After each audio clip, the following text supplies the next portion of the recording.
विषय है क्रिया योग। क्रिया योग के अंतर्गत निम्न बिंदुओं पर हम चर्चा करेंगे। क्रिया योग की अवधारणा, तप का स्वरूप, तप का फल, स्वाध्याय का स्वरूप, स्वाध्याय का फल, ईश्वर प्रणिधान का स्वरूप, ईश्वर प्रणिधान का फल, क्रिया योग का उद्देश्य और अंत में उपसंहार। सबसे पहले हम क्रिया योग की अवधारणा। महर्षि पतंजलि ने समाधिपाद में समाहित चित्त वाले या उच्च कोटि के साधक के लिए योग का स्वरूप, उनके भेद, उनका फल, संप्रज्ञात और असंप्रज्ञात समाधि का वर्णन किया। साथ ही उस अवस्था को प्राप्त करने के लिए साधन रूप अभ्यास और वैराग्य की विधि बतलाई। परंतु विक्षिप्त चित्त वाले मध्यम मार्गी, जिनका चित्त सांसारिक विषय वासनाओं तथा राग द्वेष आदि से कलुषित मलिन है, उनके लिए अभ्यास और वैराग्य होना कठिन है।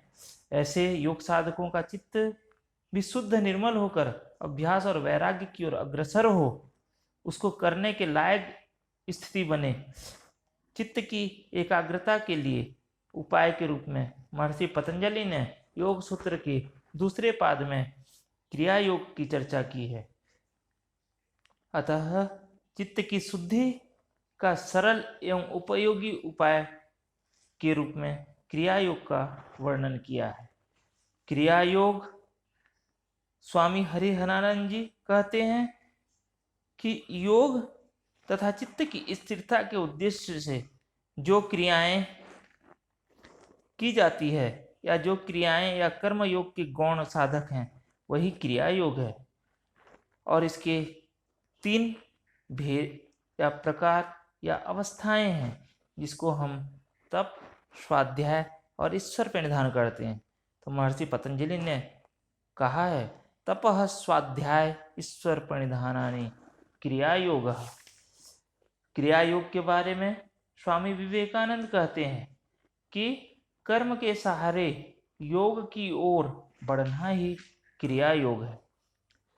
इस प्रकार मध्यम मार्ग के या मध्यम कोटि के साधक योग पथ पर आरूढ़ होते समय सर्वप्रथम शरीर, प्राण एवं मन सहित सभी इंद्रियों को तप आदि क्रियाओं के द्वारा इस योग्य विनिर्मित कर लेना चाहते हैं, जिससे शीत उष्ण, क्षुधा पिपासा, सुख दुख, राग द्वेष, मान अपमान आदि संपूर्ण द्वंद्वों की अवस्था में बिना विक्षिप्त हुए योग पथ पर आरूढ़ रह सकें। योग मार्ग में प्रवृत्त साधक को तामसिक तप, जिसमें देहादि में पीड़ा, इंद्रियों में विकारग्रस्तता एवं चित्त में दुख क्लेश हो, उनको नहीं अपनाना चाहिए। अब क्रिया योग के प्रथम अंग के रूप में महर्षि पतंजलि तप की व्याख्या करते हैं और कहते हैं कि अपने वर्ण, आश्रम, परिस्थिति और योग्यता के अनुसार स्वधर्म का पालन करना और उसके पालन में जो शारीरिक या मानसिक कष्ट प्राप्त हो, उसे सहर्ष सहना, इसका नाम तप है। व्रत उपवास आदि भी इसी में आते हैं।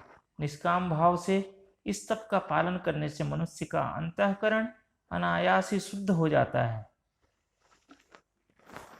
इसी क्रम में महर्षि पतंजलि के योग सूत्र का जो भाष्य है, महर्षि व्यास भाष्य में कहते हैं, ना तपस्विनो योगः सिद्ध्यति, अर्थात अतपस्वी को योग कभी सिद्ध नहीं होता है। क्षुधा पिपासा, शीत उष्ण, संपत्ति विपत्ति, सुख दुख तथा मान अपमान आदि द्वंद्वों को समभाव से सहते हुए एक रूप रहने का अभ्यास करना तप कहलाता है। अब आगे तप के भेद या तप के प्रकार। यह तप गुण भेद से 3 प्रकार का है, सात्विक, राजसिक और तामसिक। सबसे पहले हम सात्विक तप की चर्चा करते हैं। सात्विक तप किसे कहा गया है? भगवान श्री कृष्ण गीता के 17वें अध्याय के 17वें श्लोक में कहते हैं, श्रद्धा पूर्वक अर्थात आस्तिक बुद्धि के साथ फल की आकांक्षा से रहित पुरुषों के द्वारा जो तप किया जाता है वह सात्विक तप कहलाता है। उसके बाद भगवान श्री कृष्ण ही गीता में 17वें अध्याय के 13वें श्लोक में कहते हैं कि राजसिक तप क्या है। जब मनुष्य सत्कार और सम्मान प्राप्त करने के लिए तथा दूसरों से पूजित और प्रतिष्ठित होने के लिए दम पूर्वक तप करता है तो वह राजस तप कहलाता है। तामसिक तप के बारे में गीता कहती है कि जो तप अपने शरीर को पीड़ा पहुंचाकर अथवा दूसरे की हानि करने के लिए मूर्खतापूर्वक किया जाता है वह तामसिक तप कहलाता है। देह, वाणी और मन की दृष्टि से तप के पुनः तीन भेद हो जाते हैं। पहला शारीरिक तप, दूसरा वाचिक और तीसरा मानसिक तप। शारीरिक तप किसे कहते हैं? तो गीता के अनुसार देव, ब्राह्मण, गुरु और विद्वान पुरुषों की पूजा करना, शारीरिक पवित्रता, सरलता, ब्रह्मचर्य और अहिंसा का पालन करना, यह शारीरिक तप है। वाचिक तप किसी भी प्राणी के मन में जो उद्वेग उत्पन्न नहीं करते तथा सत्य, प्रिय और हितकारी जो वचन हैं, ऐसे वचनों को बोलना एवं स्वाध्याय का अभ्यास करना वाणी का तप है।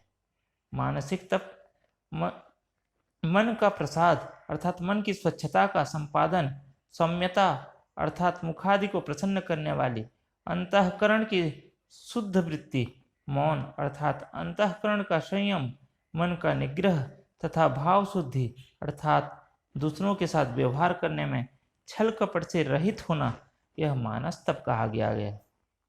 महर्षि व्यास कहते हैं कि जो तप चित्त की प्रसन्नता का हेतु हो एवं शरीर तथा इंद्रियादि को पीड़ित न करता हो, वह तप इस योग जिज्ञासु के द्वारा सेवित है। अर्थात जो शरीर और इंद्रियों को कष्ट दे, ऐसे तप को त्याज्य करना चाहिए, त्यागना चाहिए।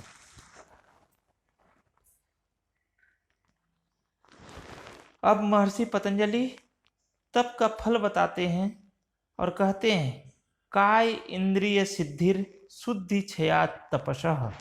अर्थात तप के प्रभाव से जब अशुद्धियों का नाश हो जाता है तब शरीर और इंद्रियों की सिद्धि होती है। अर्थात तप का फल से शरीर की सिद्धि और इंद्रियों की सिद्धि। तो सबसे पहले शरीर की सिद्धि क्या है? तो महर्षि पतंजलि ही कहते हैं, रूप लावण्य बल वज्र सहनत्वानि काय संपत्त। अर्थात काय संपत्त के रूप में रूप, लावण्य, बल और शरीर का वज्र जैसा दुखों को सहने की जो शक्ति आ जाती है, ये 4 प्रकार की चीज़ों को काय संपत्त कहा गया है।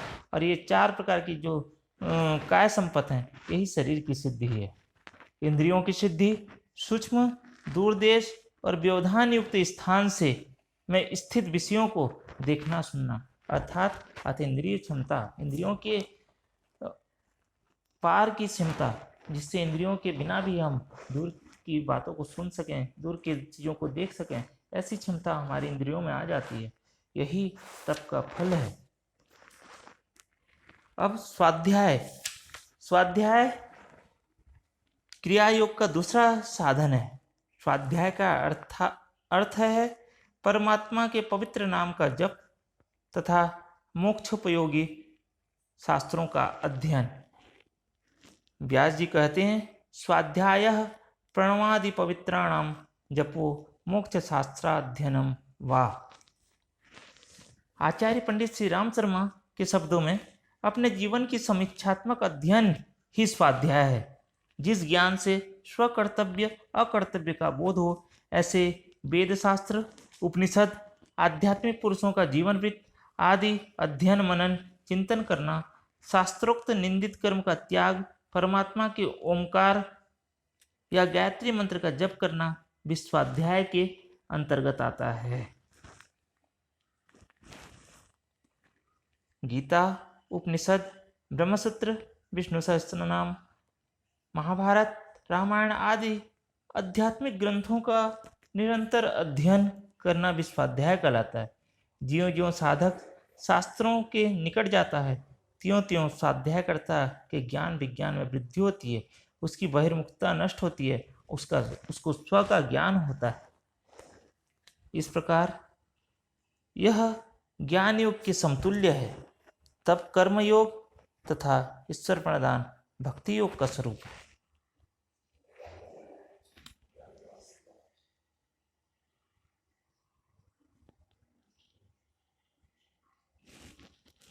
स्वाध्याय के फल के विषय में महर्षि पतंजलि कहते हैं, स्वाध्यायादि इष्ट देवता संप्रयोग, अर्थात स्वाध्याय से इष्ट देवता की भली भांति प्राप्ति होती है।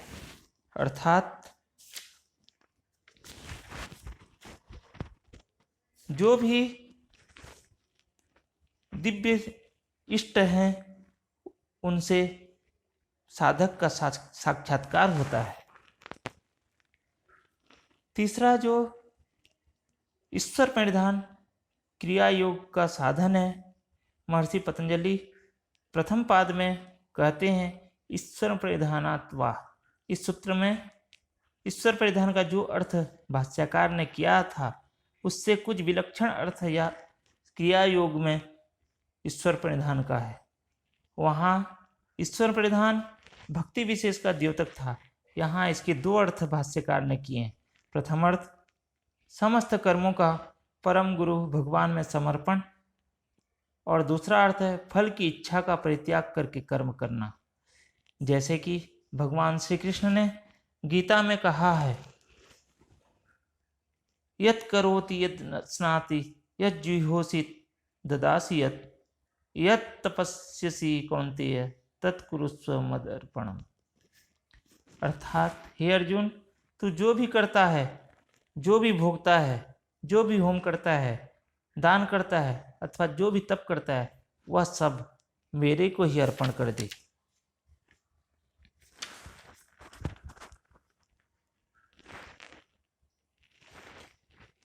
महर्षि पतंजलि ईश्वर प्रणिधान के फल की चर्चा करते हुए कहते हैं कि ईश्वर प्रणिधान से समाधि की सिद्धि होती है।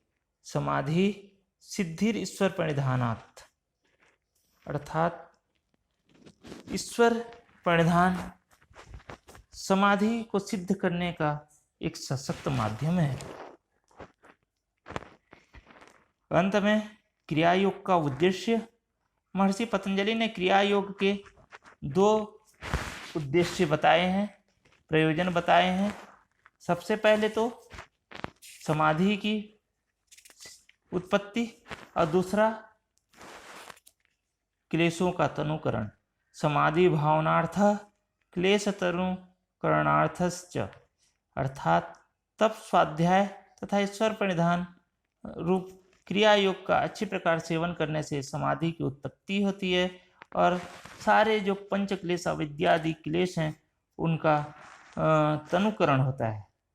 लेकिन यहाँ ध्यान रखने योग्य बातें हैं, क्रिया योग से समाधि की उत्पत्ति होती है, लेकिन उससे इसकी सिद्धि तक पहुँचने के लिए हमको पुनः अभ्यास और वैराग्य के माध्यम से आगे बढ़ना होता है। और दूसरा क्लेशों का दुर्बल क्रिया योग का दूसरा प्रयोजन है। यहाँ भी यही समझना चाहिए कि क्लेशों का सर्वथा नाश नहीं होता है। क्लेशों का सर्वथा नाश के लिए पुरुष और प्रकृति का भेद ज्ञान अर्थात विवेक ज्ञान की जरूरत पड़ती है। अब विवेक ज्ञान की अग्नि से सारे संस्कार दग्ध बीज होकर निर्बीज समाधि या असंप्रज्ञात समाधि को प्राप्त होते हैं। इस प्रकार हमने देखा कि महर्षि पतंजलि ने क्रिया योग के माध्यम से मध्यम कोटि के जो साधक हैं उनके लिए एक साधन रूप तप स्वाध्याय और ईश्वर प्रणिधान की चर्चा करते हैं। और यह ईश्वर प्रणिधान पूर्ण रूप से व्यक्तित्व के समग्र विकास के लिए एक साधन उपलब्ध कराता है। जिस प्रकार एक व्यक्तित्व का शारीरिक, मानसिक और भावनात्मक पक्ष होता है, उसी प्रकार से शरीर की शुद्धि, शरीर की विकास, मन की शुद्धि, मन का विकास और भावनाओं का शुद्धि और भावनाओं के विकास के लिए महर्षि पतंजलि ने क्रमशः तप, स्वाध्याय और ईश्वर प्रणिधान की चर्चा करते हैं। तप से शरीर की शुद्धि, स्वाध्याय से मानसिक शक्ति का विकास और ईश्वर प्रणिधान से भावनात्मक विकास की चर्चा करते हैं। इस प्रकार क्रिया योग संपूर्ण, सर्वांगीण और समग्र व्यक्तित्व विकास का एक प्रमुख प्रबलतम साधन है। धन्यवाद।